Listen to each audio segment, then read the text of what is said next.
This is excellent news where we finally find that the Narendra Modi government has gone ahead and implemented OROP or One Rank, One Pension.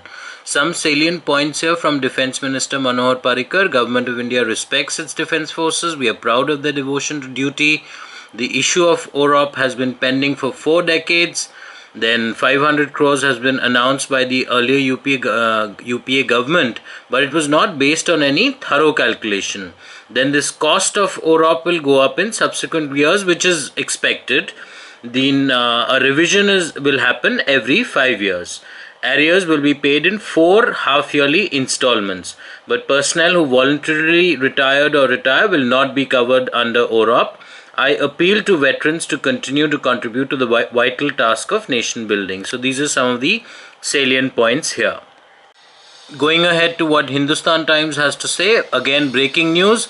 Government's calculations show that the annual payout towards implementing OROP would be in the range of rupees 8,000 to 10,000 crores, with the figures spiraling upwards in the coming years. That is expected because whatever it is, such a move will obviously cost the exchequer a lot of money. But nonetheless, given India's economy, the size and the kind of money which is there and the kind of contribution that these individuals make to the country, I think it's a priceless figure in terms of the overall benefits that they will perceive, they will receive, and the kind of overall goodwill which will come about in society.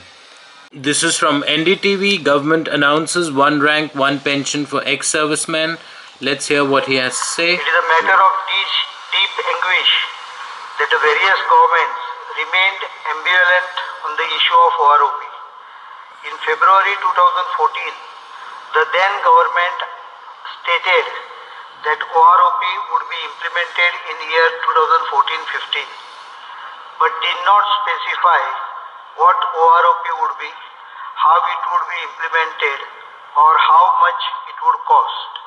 An estimated rupees 500 crores provided for OROP in the budget presented in February 2014 by the then government was not based on any thorough analysis. It is pertinent to mention that the then Minister of State for Defence in 2009 had, in reply to a question, informed Parliament that there are administrative, technical and financial difficulties in implementing OROP. It is for these reasons that the present government took some time to fulfill its promise. At the same time, there's some sad news in the sense that ex-servicemen who took voluntary retirement will not be given OROP. Now, Major General Satbir Singh is saying it's totally unacceptable. By the way, my father is also an ex-serviceman who did take VRS. So therefore, what I presume is that he will also not be eligible for OROP under the current mandate which the government has given.